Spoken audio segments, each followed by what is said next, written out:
All right, we are going to factor polynomials today using the difference of squares formula, but we are going to use the GCF method first. So if you struggle with this video, please go back and first watch the one that just has difference of squares without the addition of GCF, and then you can come back for this one. So sometimes you have an expression like this red one in which you see subtraction, you see squares, it's making me feel like I want to use the difference of squares formula, but I know that 5 and 20, neither of those are perfect squares, so I can't apply the formula yet, right? And as a reminder, the formula says that if we see an expression written in this form, a squared minus b squared, the way I factor it is by writing a plus b, a minus b.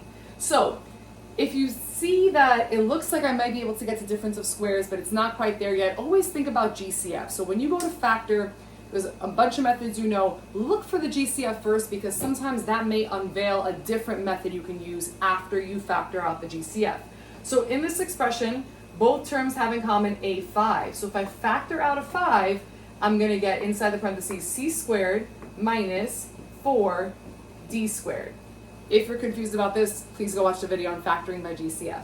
All right, so now that I factor out the 5, now inside the parentheses, I'm realizing that this formula is going to be possible to use. So I'm going to try to rewrite what's inside these parentheses so that it looks like the formula. So I'm going to rewrite it as something squared minus something else squared, and this 5 is just going to kind of come along for the ride the whole time. All right, so c squared obviously is just c squared. 4d squared, what can I square, what can I multiply by itself to get me 4d squared?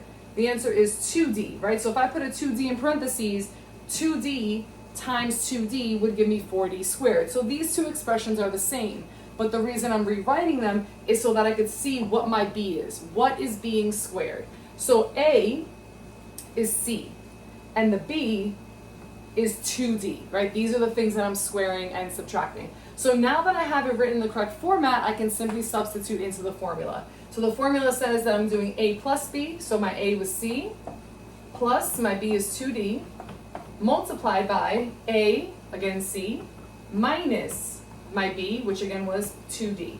And then I'm not going to forget that that 5 was factored out all the way in the beginning. So 5 times c plus 2d times c minus 2d is the factored version of my red expression when I factor out the GCF first, and then I apply the difference of squares formula next. All right, let's do one more example. This red one over here. So again, I'm looking for the GCF so that I could see if the difference of squares method would unveil itself, because 2 and 128 are not perfect squares, so that I know that I can't square any whole number to get me 2 or 128. But I realized that I could factor out a 2, right? Both of these coefficients are even. So if I factor out a 2, I'm left with x squared minus 64y to the 4th. And now again, my goal is to try to rewrite what's inside the parentheses so that it's something squared minus something else squared, not forgetting my 2. All right, so x squared is just x squared. 64y to the 4th. What can I multiply by itself? What can I square to give me 64y to the 4th? 8y to the 2nd. 8y to the 2nd is going to be my b in the formula, right? Because 8y to the 2nd times 8y to the 2nd is 64y to the 4th. But rewriting it like this helps me see there is my a and there is my b. So now I can apply the formula. So a plus b, x plus 8y squared times a minus b, x minus 8y squared. And I can't forget the 2 that I factored out all the way in the beginning. So here's my factored version of the red expression when I factor out the GCF of 2 first, and then I apply the difference of squares formula inside next. I'm going to give you 2 practice problems to try. I'll put the answers to these practice problems in the description of the video. So if you get it right, shout yourself out in the comments. If you get it wrong and you can't figure out your mistake based on my answers, feel free to leave a comment and I will try to help you figure it out.